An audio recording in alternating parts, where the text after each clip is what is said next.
So I'm Quinn, and we call this place the Provo Zoo because we've got a lot of critters and there's not a zoo in Provo.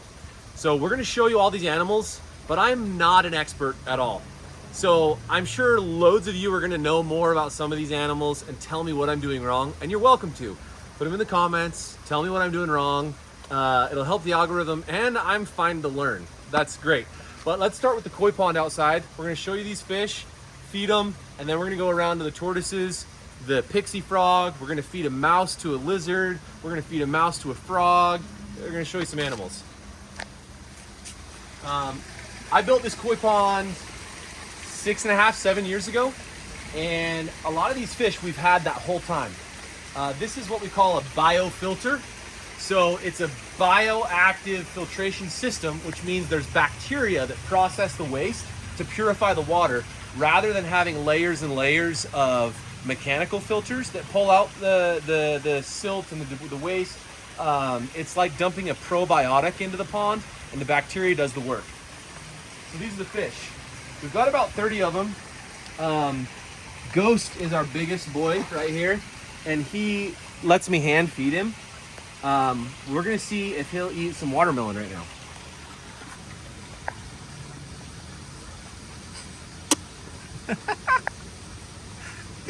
He's chewing on it. We'll let him chew on that, and let's feed everyone else. Again, I'm not a pro. This is my favorite. It's a little bit expensive, but this will last me most of the summer.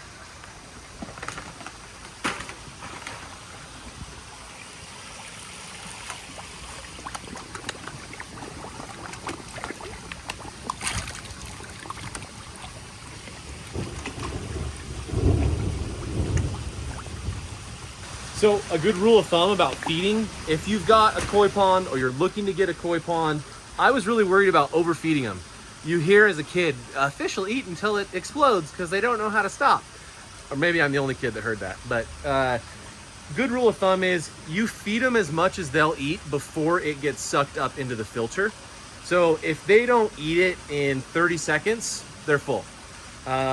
So I put enough in that it'll get consumed before the water gets processed, because overfeeding is one of the biggest issues in a koi pond.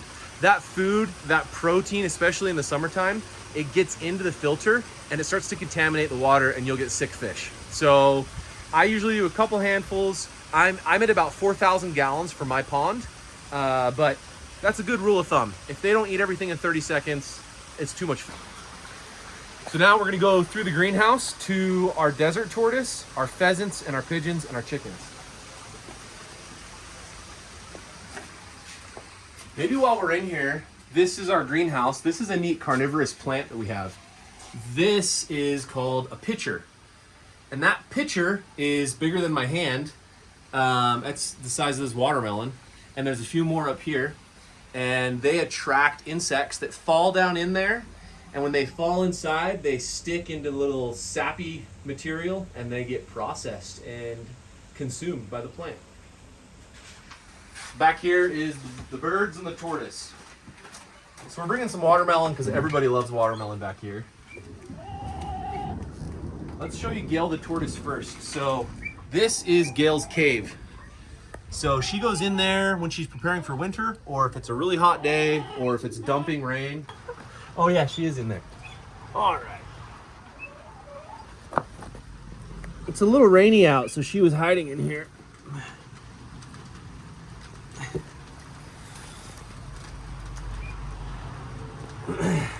So Gail is a desert tortoise, and she's on the endangered species list. She's actually native to Utah, southern Utah area.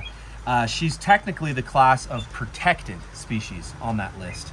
So when they get sick or injured, or they were taken into captivity illegally, the DNR adopts these tortoises out into the into people's homes. So we went through the process to get a license to have Gail. In fact, she has a little microchip glued to her shell that shows we have a license to have her. So that has her name and info and our name and info on her shell. She is 31 years old now. and we've had her for, I think, about 7 years. So let's give her some watermelon.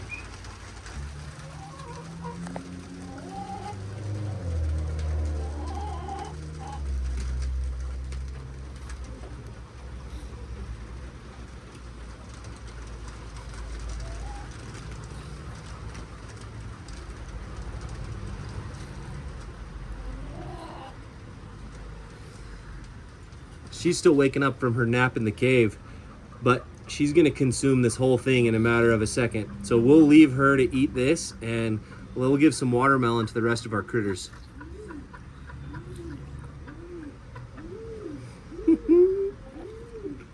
I love her little human tongue.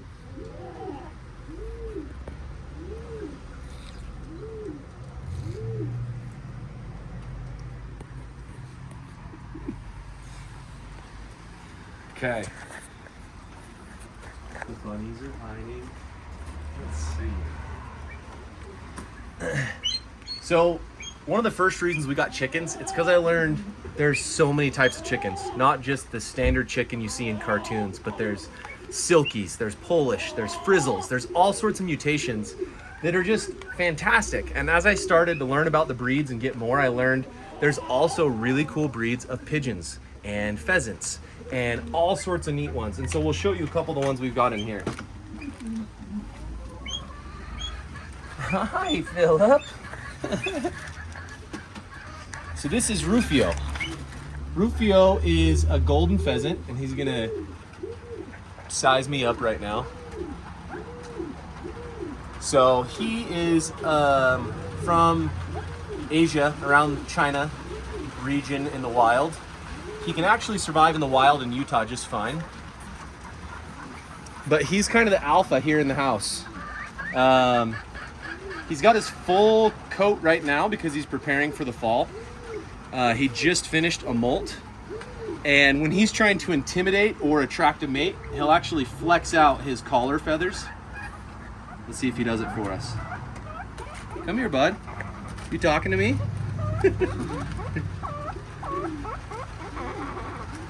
You want some watermelon? I don't know if you like watermelon.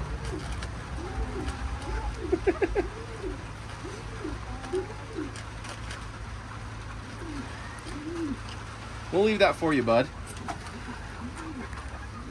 Everyone else is trying to eat through this bag. So this is our buddy Philip.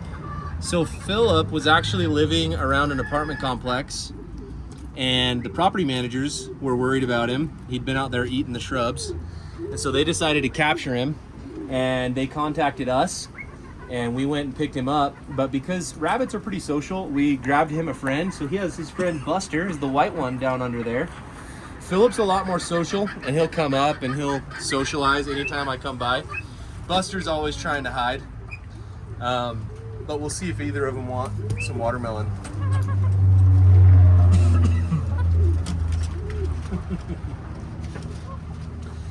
Right up above Buster, we have some pigeons, and we have a couple different breeds here. We've got the brown one with the white wings, and that brown one with white wings is called a French Flyer. And then the one next to him is a capuchin mixed with a German owl pigeon. The capuchin has the collar around the neck, like Cruella de Vil. But the stripes on the wing are from the German owl pigeon, which was his father.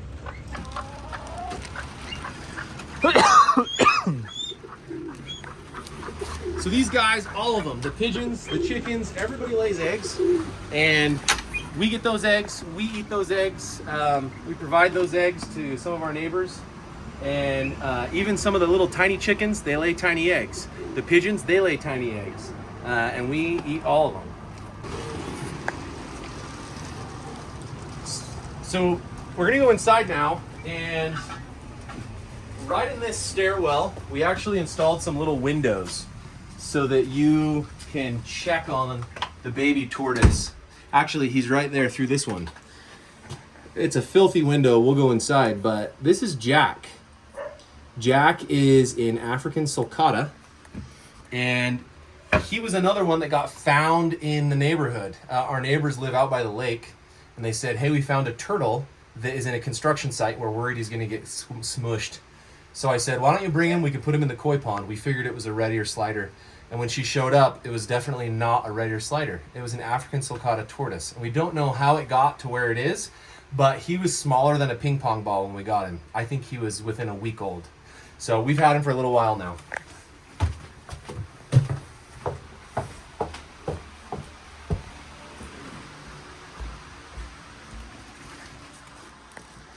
So this is our reptile room and amphibian room.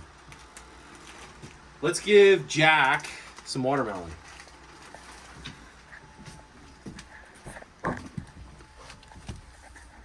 So Jack, being an African sulcata, that is the type of tortoise that you've probably seen that gets to be enormous.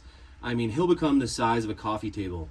And this might be controversial, but I think it's pretty irresponsible and frightening that you can buy these in a pet store because they're adorable as babies. And it's just alarming that you can buy them in a pet store because they become the size of a VW Beetle. And it can just really create problems because this breed does not hibernate. So in the wintertime, they can't be outside in the snow. You have to bring them inside and treat them like a dog. And most people are just not prepared to do that. So if you're looking to get a tortoise, an African sulcata can be a problem because they get so big and they don't hibernate. So we're gonna take you and show you each one of these tanks and who lives there, and we're gonna feed them. So we're gonna start with the bearded dragons right here. Bearded dragons, a lot of you are familiar with. They've been seen in movies. They're in the movie Holes. They get dressed up as the, whatever they call them, the yellow spotted lizards. One of the reasons that they used these is because they're really manageable, they're really personable, they're not dangerous, and they're pretty social. Let's see, she's kind of stuck. Ugh. They're pretty social. They know that I'm the one that gives her food, and so whenever I come in the room, she watches me. So we're gonna put some cockroaches in here for her to eat. We'll start with some small cockroaches.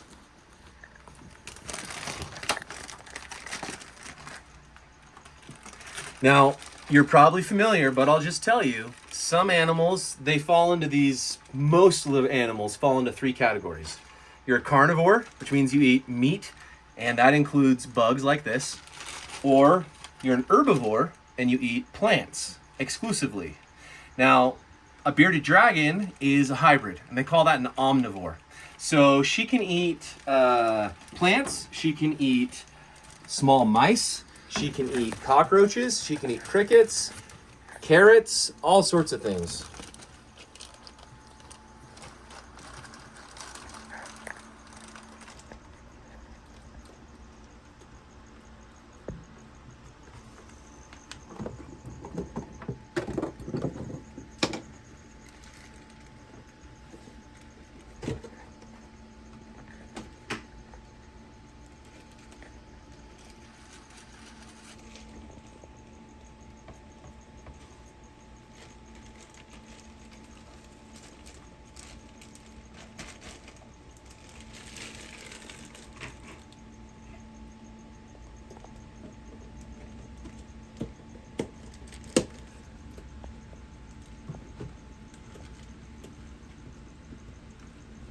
So bearded dragons, they do not like to eat dead food.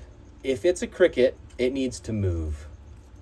If it holds still, if it's a cockroach and it holds still, it's a lot harder for them to recognize it as food. So that's why that one was getting away with not being eaten immediately, because it was pretty still. And you notice as soon as he starts moving, it gets chomped up. So right over here, we have a tank of, these are eastern musk turtles. So this guy right here is full grown, even though, in fact, there's two of them there, even though he's only about 3 inches, which is why I got him. They're a lot of fun. But the problem, musk turtle, because they produce so much waste. This tank is the hardest one to manage. So anybody out there that's looking to get an easy pet, especially if it's for a kid, do not get an aquatic turtle. Aquatic turtles suck. You have to have 10 times the filtration of a fish. And they're just really hard to stay on top of. And they eat a lot, they poop a lot. They're a lot of maintenance. Now, obviously, if you're committed, they're a really fun pet. So let me show you. We're going to feed them some mealworms right now. We've also got a bunch of tetras and guppies in there. Oh yeah, he nailed it. And they all eat together. Let's see if this other one wants a mealworm.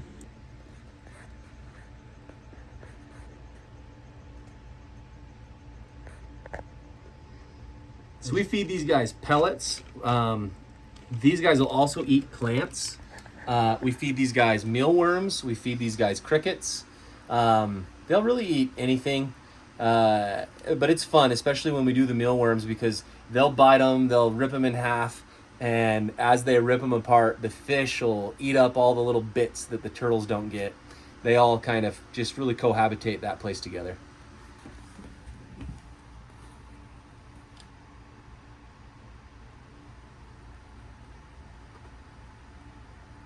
The fish are just waiting for some leftovers.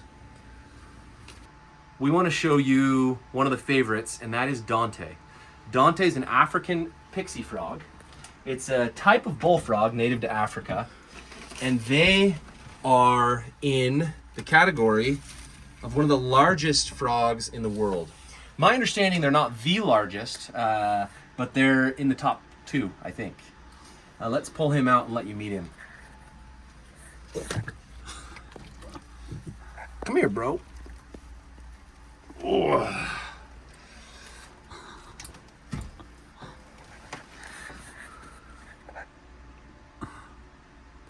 Dante's a big boy, and there's a pretty good chance he's going to pee on me. I would not recommend handling amphibians with bare hands. Oftentimes you'll see people handling amphibians with gloves, because they can actually soak up moisture, chemicals, and other filth from your hands. Luckily, my hands are clean right now, so I'm not too worried about it. But just a recommendation, if you're going to be handling amphibians, you can wear gloves. And it's not actually for your safety, but it's for the safety of the amphibian.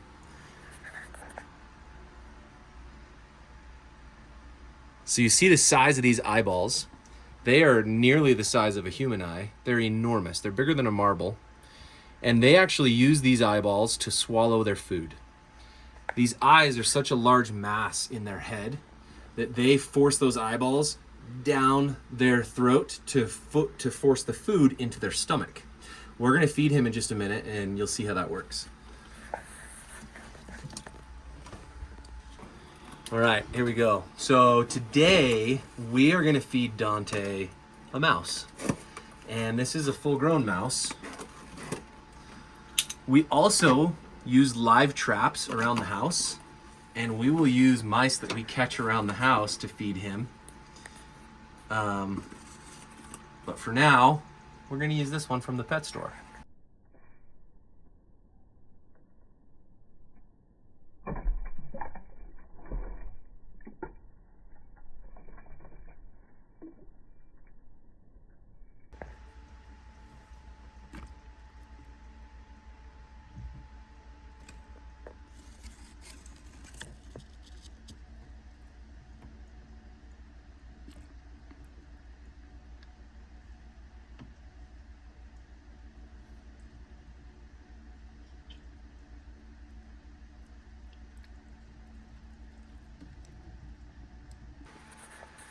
These are another personal favorite, and they've grown in popularity in the past few years. These are called a Euromastics. It's really neat because there's a huge variety of Euromastics as far as colorways.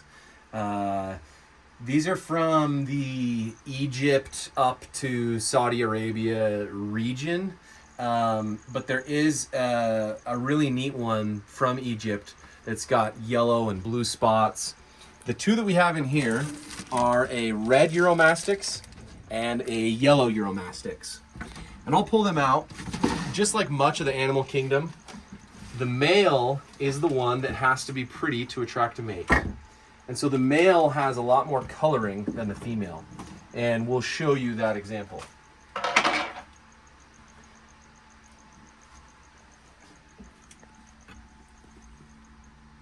So this is the female red Euromastix. And she doesn't have a lot of red. She's got little spots kind of around her head. You can see that are sort of orange and red. She's pretty social. She lets me hand feed her, and she'll eat mealworms right out of my hand.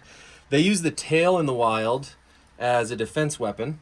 And so if you're a spider or a snake or another lizard that's getting close and you're gonna mess with them, they'll whip you with this tail. As humans, if you're worried about them as pets, it doesn't hurt you. We're big enough, it's not a big deal. But in the wild, that'll happen. So let me get the male counterpart to her so you can see the color.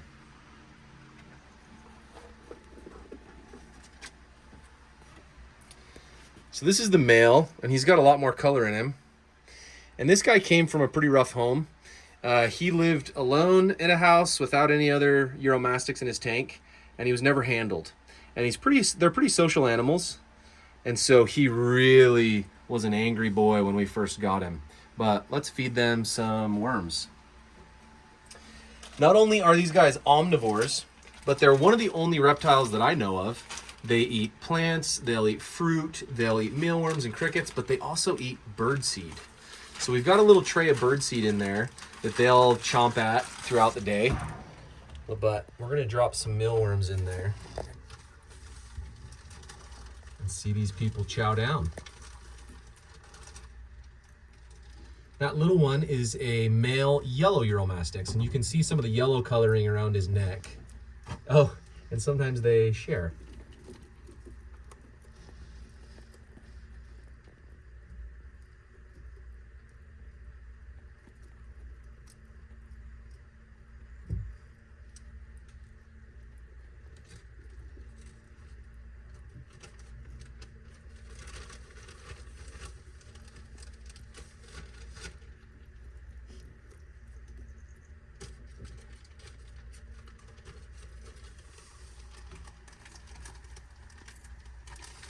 Cool. So the next critters are some of the most elusive here at the Provo Zoo.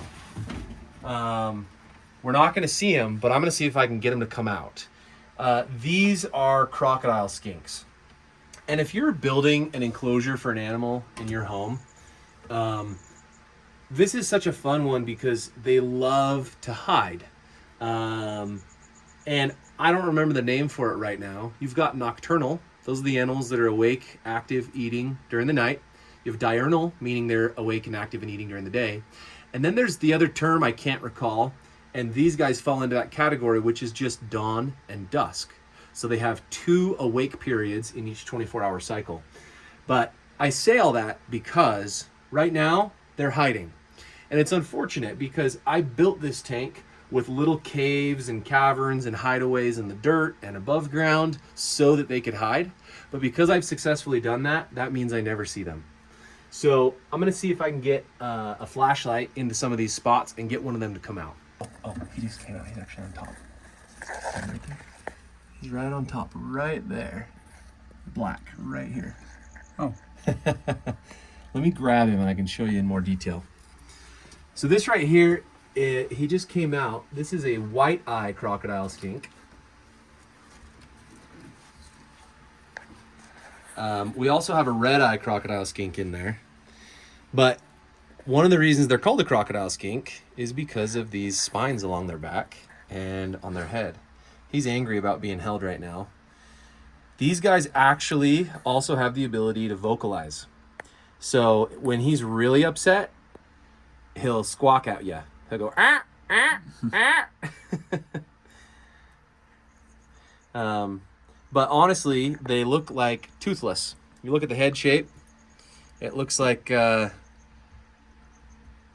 is a tiny little toothless dragon. The red eye, which is his cousin, also lives in here. It's not actually red eyes, but it's pink flesh around the eye that you'll see.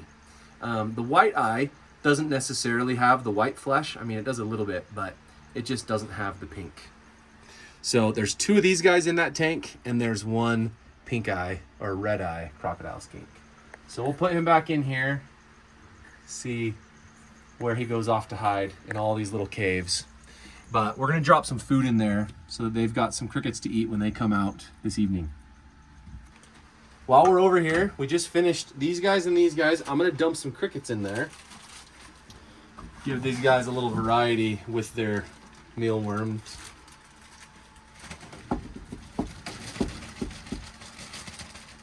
And when you're feeding your critters crickets and mealworms and such, there are vitamin supplements you can give.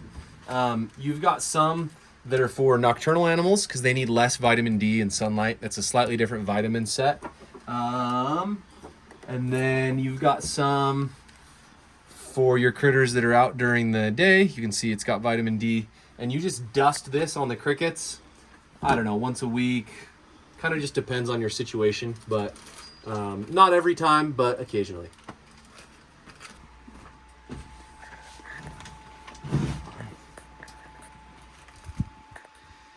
Okay, so this here is one of my favorite tanks that we've got. This is called a paludarium. So a paludarium means that it has land animals and aquatic animals, and it has living plants in both. So in here we have vampire crabs, we've got African dwarf frogs, we've got betta fish, we have marbled newts, alpine newts, and more, snails. And right now I'm actually going to be introducing a new newt that we're going to put in that tank, and then we're going to feed them. All right, here we go. He's in the bag. Let's let him drop in there. So he just dropped his gills. So he's just preparing to fully acclimate to land. And this setup is gonna allow him to make that transition. And then up on the land is filled with little caves and hideaways where he can hide out until he finds some food. Okay, there's a little sneaky critter in here. I'm gonna see if you can spot him. This is a vampire crab. They're nocturnal, they don't usually come out, but right now he is out and visible, and he's right in this hole, right here in that log. So right underneath that log, that there, in that hole, is a vampire crab. You can see his little eyeballs staring at you. He's angry about your light. He's hiding because he's a nocturnal guy. He's got little yellow eyeballs. He's got a red back and kind of purple legs. And we've had him in there cleaning this tank for over a year. Get off. All right. So we got a ton of teeny tiny little crickets. They call these pinhead crickets. And we're going to dump these into the paludarium for everyone to party.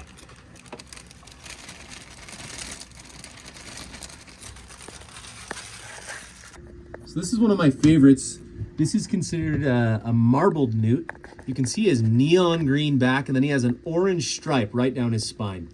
He's been living in this tank for about 3 years, and he's gotten quite big, and he comes out whenever we put crickets in there.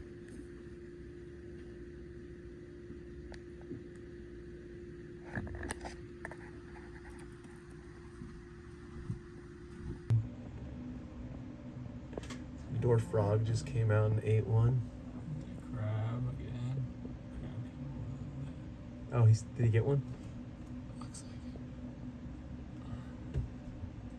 I was thinking about it. There's one right in front of him he reached for. Oh yeah, he might be eating it right now actually. So we're going to be introducing a new dart frog to this tank. This is considered a vivarium because it is living plants and animals, and it's a bioactive tank. So I've never cleaned this tank since having it.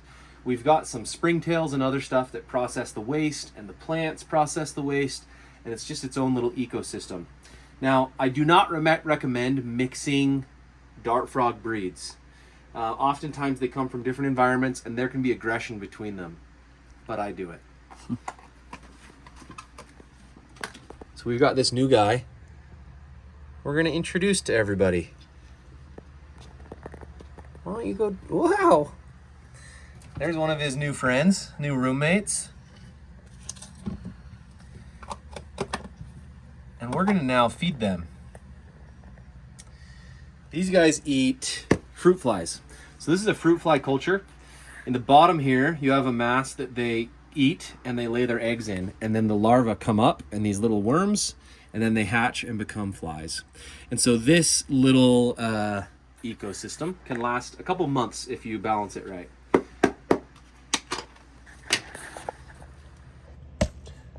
So technically there are 4 different frogs in this tank, and we'll see how many of them come out. Again. So we're gonna show you some crested geckos. There's 2 in here.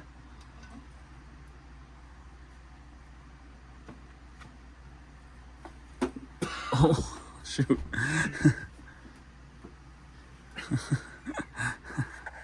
Okay, bro. Chill out. He'll chill out. So this is a crested gecko, and they're beautiful. They've got these little eyelashes going on. They look really aggressive and spiky, but they're actually really smooth and silky skin. We have 2 that live in here together, and we're gonna feed them and see how they like some crickets. Now they don't always eat during the day because also they are nocturnal as well. But sometimes crickets get them to awaken.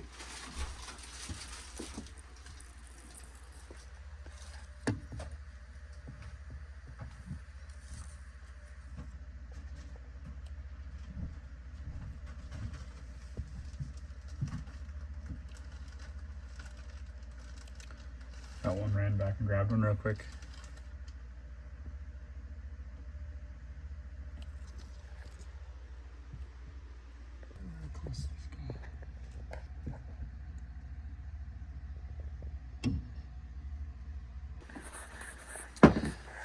So down here in the bottom tank, we have a couple different animals that live together. This is a giant day gecko. So this is one you'll recognize, wow, as the Geico Gecko. And he is really fast. He's not one that I handle because he's so fast and he's prone to dropping his tail. And so I don't want to get him injured, and I don't want to be dealing with him escaping in my house. But he shares a tank with 2 fire-belly toads. So I'm going to toss some mealworms in there and see if anybody comes out and starts eating. Oh, there's a fire-belly toad eating right now.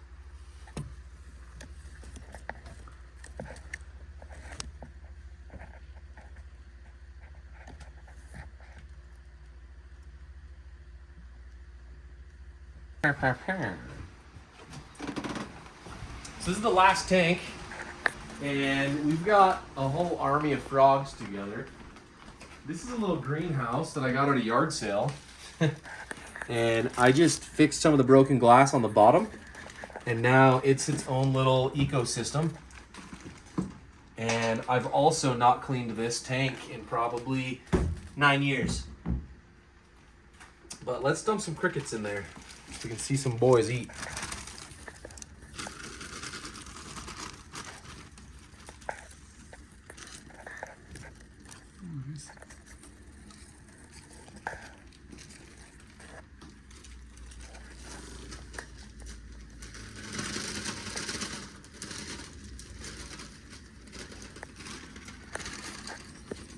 The bigger their eyes are, the more likely they're going to eat.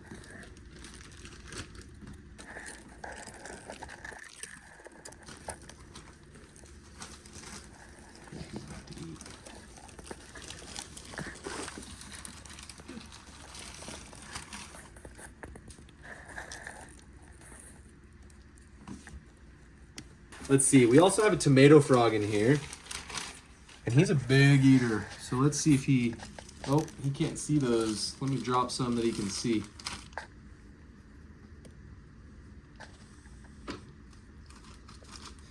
Oh, he's gonna walk right over it to the other ones. Look at this big boy.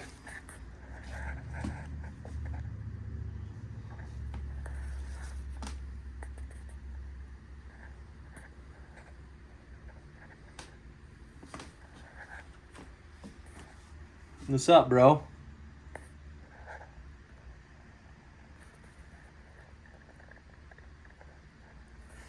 They're fun. They like the warmth of your skin when you hold them. So when you try to put them back in the tank, they're often like, wait, no, what's that worm? Where'd that worm guy go?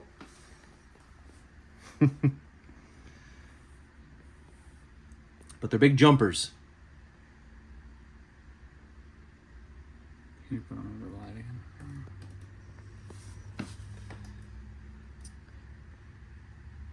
If you put that camera in front of him,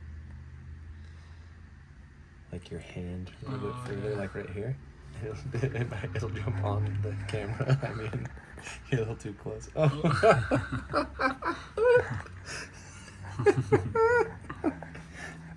Little bro.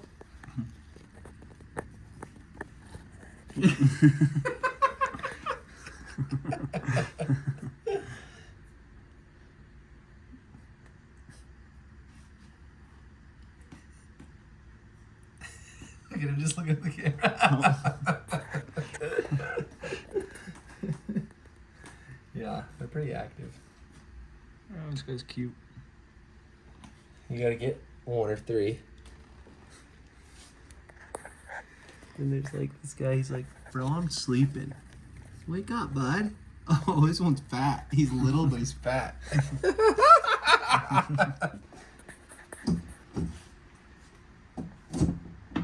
So the lid keeps the moisture in there, creates its own little universe. But that was the last critter. Now, a bunch of them we didn't see because they were hiding, and several of them didn't eat today because I fed them a couple days ago. But I'm going to record some more in the future. But usually when people come to the Provo Zoo, we give them a little sticker.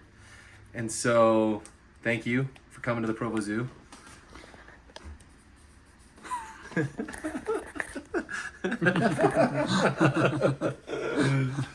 Cool. Ugh.